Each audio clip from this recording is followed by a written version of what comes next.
पंडित जी का नाम क्या है? आत्मदेव। आत्मदेव किसको कहते हैं? जिसने अपनी आत्मा में ही देव का दर्शन कर लिया, उसका नाम है आत्मदेव।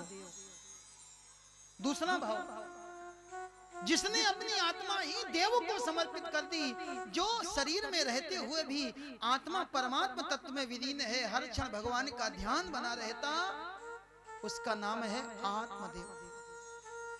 आत्मदेव पुरे तस्मिन् सर्व वेद विशारदा, श्रौति स्मात निष्णातो द्वितीय इव भास्करा। आत्मदेव नाम के पंडित जी बहुत अच्छे, इनको 4 वेदों का ज्ञान है। और जिस ब्राह्मण को 4 वेदों का ज्ञान होता, उसको कौन सा कहते ब्राह्मण? चतुर्वेद। जिनको 4 वेदों का ज्ञान वो चतुर्वेदी ब्राह्मण, जिनको 3 वेदों का ज्ञान वो त्रिवेदी, जिनको 2 वेदों का ज्ञान वो, और जिसको 1 वेद का ज्ञान वो ब्राह्मण क्या कहलाते हैं?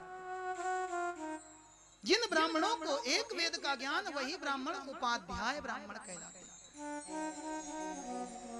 आत्मदेव जी चतुर्वेदी ब्राह्मण हैं, इनको सारे वेदों का ज्ञान है, बहुत अच्छे पंडित जी, लेकिन पंडितानी ठीक नहीं है।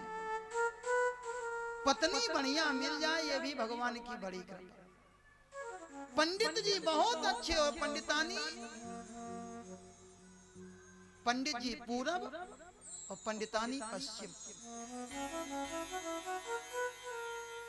लेकिन फिर भी पंडित जी भगवान की कृपा मानते हैं। भगवान का भक्त हर स्थिति में प्रसन्न रहता।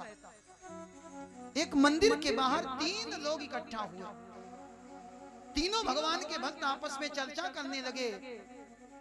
एक से पूछा गया, आपकी पत्नी? बोला, भैया हमारी पत्नी बहुत अच्छी, हमारी पत्नी इतनी अच्छी है कि स्वयं भी पूजा करती, स्वयं भी धर्म करती और जबरदस्ती हमसे भी धर्म करवाती। एक कहता, हमारी पत्नी इतनी अच्छी है, हमें ये लगता है कि हमें पत्नी का संग नहीं मिला, भगवान ने हमें पत्नी के रूप में सत्संग दे दिया। एक की पत्नी अच्छी है, वो भी भगवान का धन्यवाद करते, और दूसरा बोला, महाराज क्या बताएं, हमारी पत्नी तो ऐसी है, सुबह से शाम तक जब तक हमसे लड़ नहीं लेती, उसकी खाई रोटी हजम नहीं होती, लेकिन भगवान का बड़ा धन्यवाद। क्यों? बोले, अगर पत्नी अच्छी होती तो हम पत्नी के चक्कर में पड़ जाते, भगवान का भजन न कर पाते। एक तुकाराम नाम के संत हुए, भगवान का भजन गाते हैं, लेकिन इनकी पत्नी ठीक नहीं। एक बार तुकाराम जी भजन गाने के लिए दूसरे गांव में गए, खूब अच्छा भजन गाया, भक्ति में डूब करके लोग नाचते हुए भजन सुन रहे थे। भजन का कार्यक्रम विश्राम हुआ, तुकाराम जी चलने लगे। लोगों ने कहा, महाराज जी हमारे पास आपको देने के लिए कुछ नहीं। तुकाराम जी बोले, माफ करना, मैं कुछ लेने के लिए भजन नहीं गाता, भजन गाना मेरा स्वभाव है, भजन गाना मेरा शौक है। लोगों ने कहा, महाराज जी लेकिन फिर भी हमारे पास में ये गन्ने की खेती होती है, हम चाहते हैं कि ये गन्ने आप ले जाओ। तुकाराम जी बोले, जो तुम्हारी इच्छा।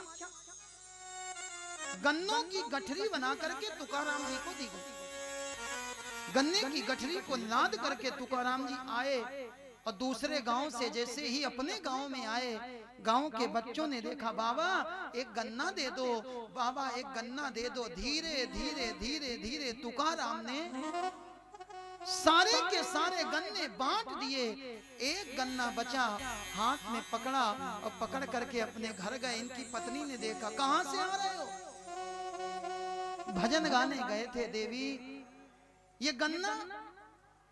बोले, हाँ, जहां भजन गाने गए थे उन लोगों के द्वारा ये गन्ना दिया गया। एक गन्ना? बोले, नहीं, गन्ने तो बहुत थे, बच्चों ने मांगे, हमने दे दिए, और देवी ये तुम्हारे लिए। इतना कहकर के गन्ना आगे बढ़ाया।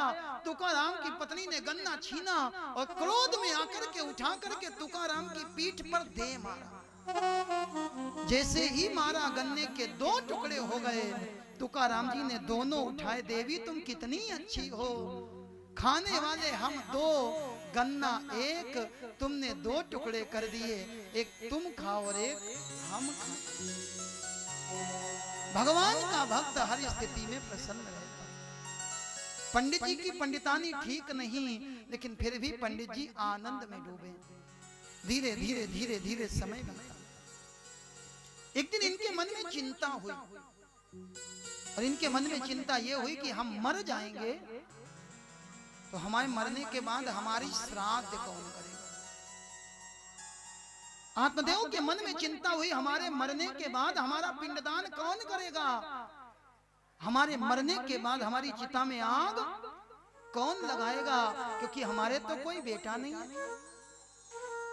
इन्होंने बेटा प्राप्त करने के लिए बहुत विचार किया। पंडितों ने, विद्वानों ने जितने रास्ते बताए, कोई कहता सच्चंडी करा लो, इन्होंने सच्चंडी कराई। कोई कहता गोपाल सहस्त्र नाम का पाठ कराओ, इन्होंने वो भी कराया। कोई कहता संतान गोपाल कराओ, लेकिन इनके संतान नहीं हुई।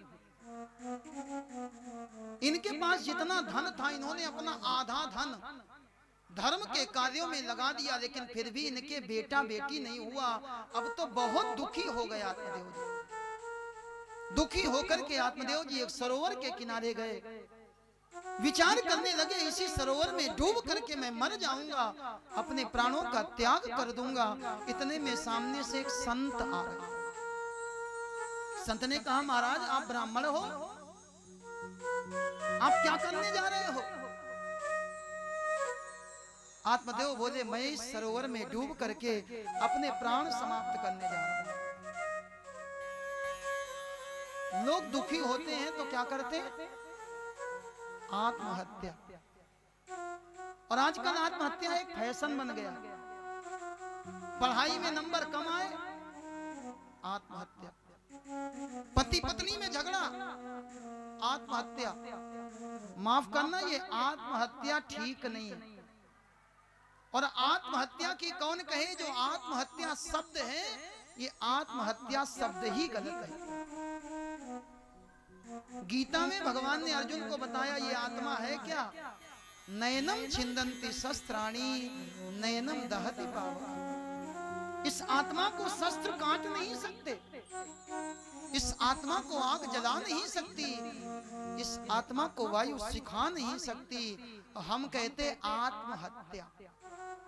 हत्या आत्मा की नहीं होती, हत्या होती है हमारे शरीर की।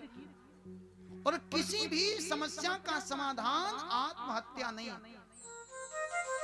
आत्महत्या करोगे तो मेरे भाई आत्मा तो अजर अमर है, आपका शरीर समाप्त हो जाएगा, और आगे आगे आपको इससे भी अधिक कष्ट की प्राप्ति होगी। जैसे आप कानपुर से लखनऊ के लिए चले, कानपुर से लखनऊ की यात्रा आपने प्रारंभ करी, किन्हीं कारणों से आपको बस पसंद नहीं आई, ट्रेन अच्छी नहीं लगी, ट्रेन में सफाई नहीं थी, ट्रेन में व्यवस्था ठीक नहीं थी। किसी कारण से अगर आप अपनी यात्रा उन्नाव में रोक दोगे, उन्नाव में अगर आप अपनी ट्रेन छोड़ दोगे, तो दूसरी यात्रा आप चाहे हवाई जहाज से करो, लेकिन प्रारंभ आपको उन्नाव से ही करनी पड़ेगी। ऐसे ही मेरे भाई, अगर दुखी होकर के इस शरीर को छोड़ दोगे, तो जो दूसरा जन्म होगा ना, वो भी दुख में ही होगा। दुख में आत्महत्या करना, शरीर को छोड़ देना, ये शास्त्र की बात नहीं। आत्मदेव बहुत दुखी हैं। सन्यासी से कहने लगे, महाराज मैं मर जाऊंगा। सन्यासी ने कहा, क्यों मर जाओगे। बोले, हमारे कोई बेटा बेटी नहीं। सन्यासी ने कहा, बेटा बेटी नहीं तो क्या हो गया। आत्मदेव बोले, संसार में बेटा बेटी होना बहुत जरूरी है, हमारे कोई बेटा बेटी नहीं है। बार बार सन्यासी से कहा। सन्यासी ने इनके मस्तक की रेखा देखी। बोले, आत्मदेव तुम एक बार के लिए कह रहे हो, तुम्हारे मस्तक की रेखाएं कहती हैं सप्त जन्मावधि तव पुत्रो नैव च नैव च, 7 जन्मों तक तुम्हारे कोई बेटा बेटी नहीं होगा। आत्मदेव ने कहा, महाराज अब मैं लौट करके घर नहीं जाऊंगा, इसी सरोवर में अपने प्राण त्याग दूंगा, आप कृपा करके हमको एक बेटा दे।